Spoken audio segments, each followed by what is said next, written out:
un terme inventé pour décrire la relation complexe et souvent controversée entre la France et ses anciennes colonies africaines. Issu de l'ère coloniale, il englobe des liens politiques, économiques et militaires qui perdurent aujourd'hui. Les critiques soutiennent qu'il perpétue le néocolonialisme, permettant l'influence française sur les politiques et les ressources des nations africaines. Cet arrangement a fait l'objet de critiques en raison d'allégations d'exploitation, de soutien à des régimes autocratiques et d'inhibition d'un véritable développement postcolonial. Les partisans soutiennent qu'il favorise la stabilité et la collaboration économique. Cependant, aujourd'hui en l'an 2023, la vérité derrière ce pacte méchant et rusé, que la France a forcé ses colonies à signer, est mise en lumière. Vous êtes sur le point d'écouter certaines des manières les plus choquantes et les plus perverses que la France a mises en place afin de poursuivre son programme de colonisation en Afrique. Écoutez le Dr Arikana Chiombo-Rikao, l'ancienne ambassadrice de l'Union africaine aux États-Unis, révéler les horribles secrets derrière la France-Afrique.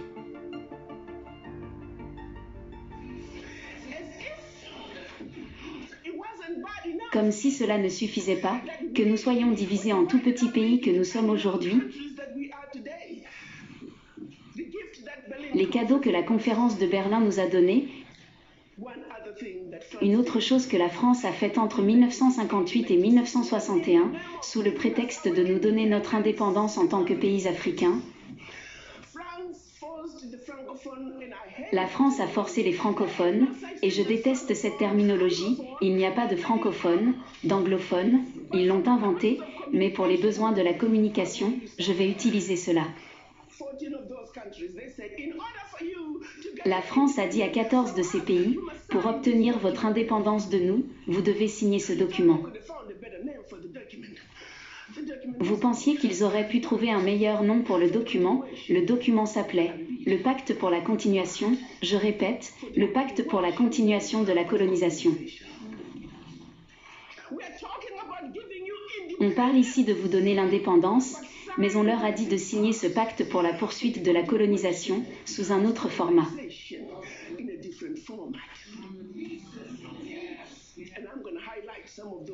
Et je vais souligner certains de ces problèmes qu'ils ont dit que vous devez accepter si vous voulez être indépendant.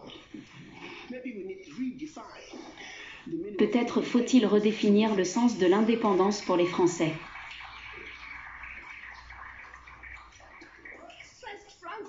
Premièrement, la France a dit, vous ne savez pas comment gérer votre argent. Nous allons exiger que vous déposiez 85% de vos réserves bancaires sous la Banque centrale française, sous le contrôle du ministère français des Finances.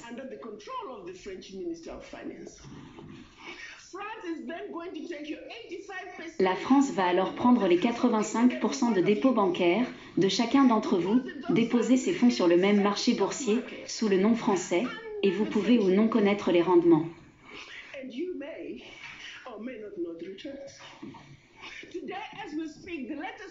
Aujourd'hui, au moment où nous parlons, les derniers chiffres le disent, pour chaque 14 milliards de dollars que la France investit en bourse depuis l'Afrique, elle réalise plus de 300 milliards de dollars en retour.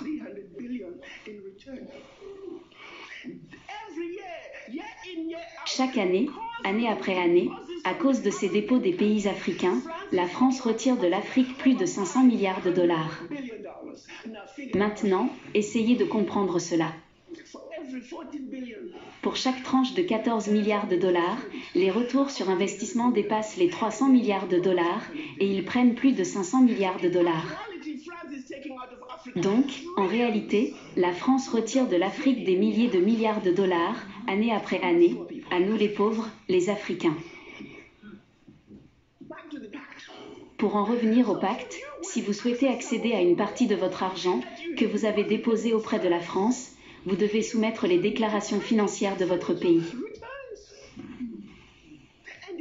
Et si votre demande est approuvée, vous pouvez l'obtenir sous forme de prêt, vous ne pouvez accéder qu'à 20% de votre argent, année après année, sous forme de prêt à des taux d'intérêt commerciaux. Et on parle ici de votre propre argent. Comme si cela ne suffisait pas, ils ont dit « tous vos minerais découverts, encore à découvrir, tout votre pétrole découvert, encore à découvrir, la France et les entreprises françaises ont le premier droit de refus. S'il reste quelque chose dont les entreprises françaises ne veulent pas, vous pourriez l'avoir. » Et cela persiste à ce jour. Ils ont dit « Vous n'utiliserez que la monnaie que nous avons créée pour vous, parce que vous êtes des Africains spéciaux, nous l'appelons le franc CFA. » Il y avait le franc CFA d'Afrique centrale et le franc CFA d'Afrique de l'Ouest, mais c'est en effet le même animal. Et ils ont dit ensuite « La France est la seule à pouvoir vous l'imprimer », c'était en 1958. Avance rapide, ils l'impriment toujours pour nous. Et si vous commencez à vous conduire mal, ils arrêtent tout simplement d'imprimer votre argent et votre pays est en difficulté. Ils ont également dit « Votre langue d'enseignement sera le français. La France aura une présence militaire dans votre pays. Vos militaires ne pourront être formés que par la France. Vous ne pourrez acheter que du matériel militaire à la France. Vous ne pourrez pas avoir toute alliance militaire avec votre voisin. Et en cas de guerre, votre allégeance n'est qu'à la France. » Et de plus, parce qu'ils ont une présence militaire dans votre pays, ils peuvent vous envahir sans préavis, s'ils estiment que les intérêts de la France dans votre pays sont violés.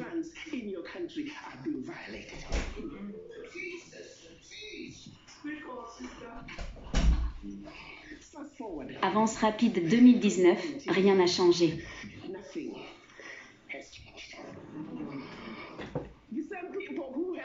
Les mêmes personnes qui ont l'audace de nous dire que nous sommes des pays pauvres retirent leurs billions d'Afrique chaque année.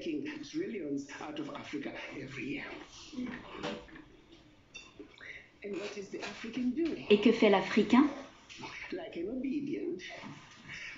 Comme un homme noir programmé, obéissant, nous cédons simplement, nous connaissons les faits mais nous ne faisons rien à ce sujet.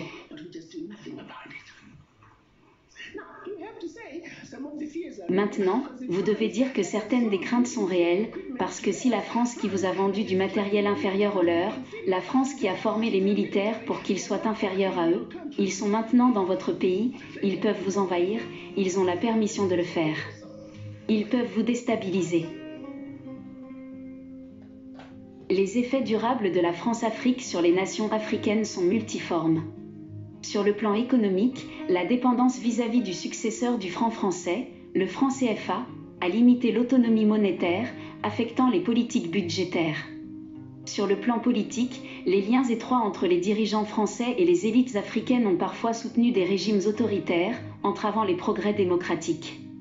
L'extraction des ressources continue de favoriser les intérêts français, entravant la diversification économique locale. Les interventions militaires ont façonné la dynamique des conflits. Alors que certains soutiennent que la France-Afrique apporte la stabilité, d'autres la considèrent comme une manipulation néocoloniale, entravant une véritable autodétermination. Dans l'ensemble, ces effets durables soulignent la complexité des relations postcoloniales, suscitant des débats sur la souveraineté, le développement et les déséquilibres de pouvoir. Pour rompre les liens avec la France-Afrique, les nations africaines devraient donner la priorité à l'autonomie économique et politique. L'établissement de leur propre monnaie, indépendante du franc CFA, peut renforcer le contrôle monétaire. La diversification des économies, loin de la dépendance aux ressources et la promotion d'accords commerciaux régionaux, favoriserait l'autosuffisance. Le renforcement des institutions démocratiques, la promotion des droits de l'homme et l'adoption d'une gouvernance transparente peuvent réduire la dépendance à l'égard de l'aide extérieure. Cultiver des partenariats avec une variété d'acteurs mondiaux peut équilibrer l'influence. Le développement de capacités militaires robustes, pour la défense et la résolution des conflits, réduirait la dépendance à l'intervention militaire française. Un désengagement progressif, tout en favorisant l'autonomisation locale, peut aider les nations africaines à revendiquer leur souveraineté et à forger des relations équitables.